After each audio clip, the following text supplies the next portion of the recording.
गौतम बुद्ध के समय में वैशाली राज्य में एक प्रसिद्ध गणिका रहती थी जिसका नाम आम्रपाली था।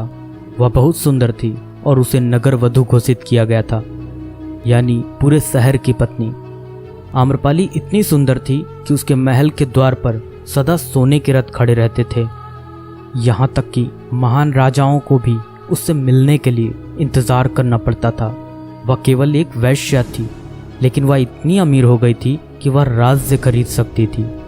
आम्रपाली का शरीर जितना सुंदर था, उससे कहीं अधिक सुंदर उसकी आत्मा थी, जो सच्चे प्यार के लिए तरसती थी। क्योंकि आम्रपाली खुद से वैश्या नहीं बनी थी, उसे जबरदस्ती राजा ने वैश्या बनाया था। आम्रपाली के वैश्या बनने के पीछे एक कहानी है, जिसे मैं किसी वीडियो में आपके साथ जरूर साझा करूंगा। आम्रपाली अपने ग्राहकों को बहुत प्यार करने का दिखावा करती थी, क्योंकि उसे इसके लिए भुगतान किया जाता था, लेकिन अंदर से वह उनसे बहुत नफरत करती थी, क्योंकि वह सभी उसका इस्तेमाल एक भोग की वस्तु के रूप में करते थे, एक इंसान के रूप में उसका सम्मान नहीं करते थे।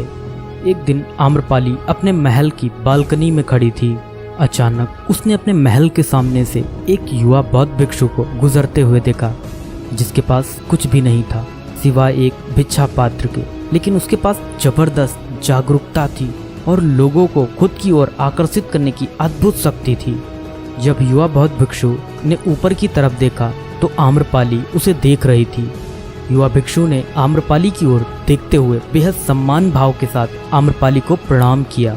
आम्रपाली एकटक उस युवा भिक्षु को देखती रही और पहली बार आम्रपाली के हृदय में प्रेम का उदय हुआ था, क्योंकि पहली बार किसी ने आम्रपाली को सम्मान की नज़रों से देखा था। किसी ने पहली बार उसे इंसान होने का एहसास दिलाया था।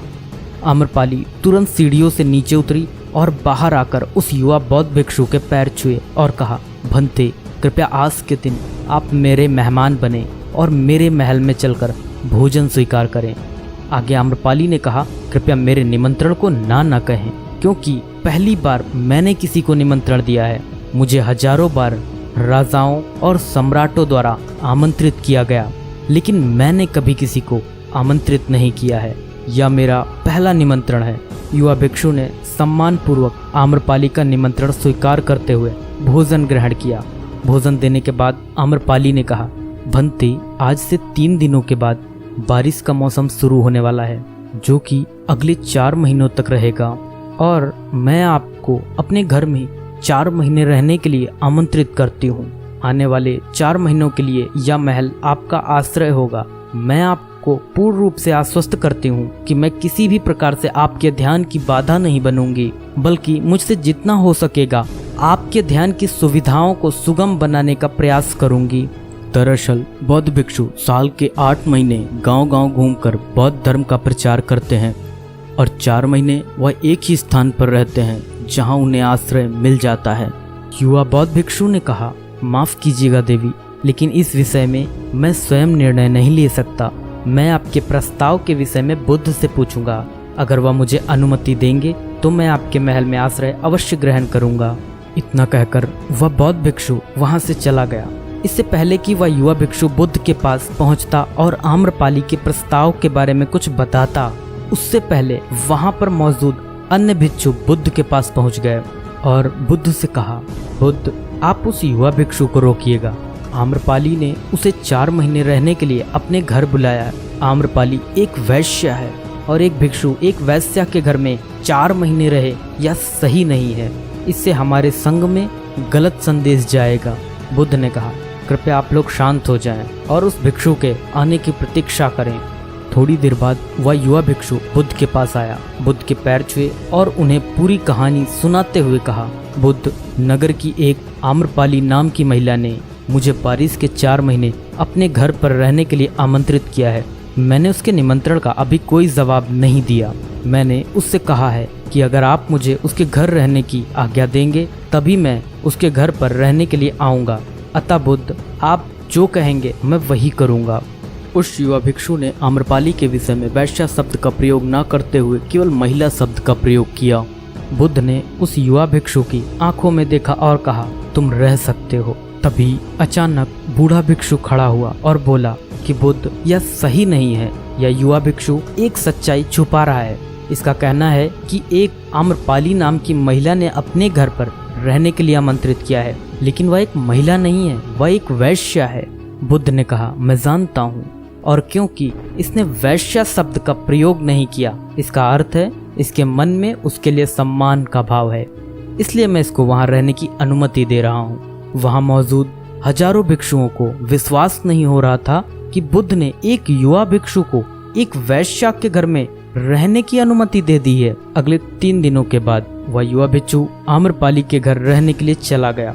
उसके जाते ही वहां पर उपस्थित अन्य भिक्षु उसके विषय में तरह तरह की बातें बनाने लगे। बुद्ध ने सभी को शांत करते हुए कहा, मुझे मेरे भिक्षु पर विश्वास है। मैंने उसकी आंखों में देखा है कि उसके भीतर तनिक भी भोग की इच्छा नहीं थी।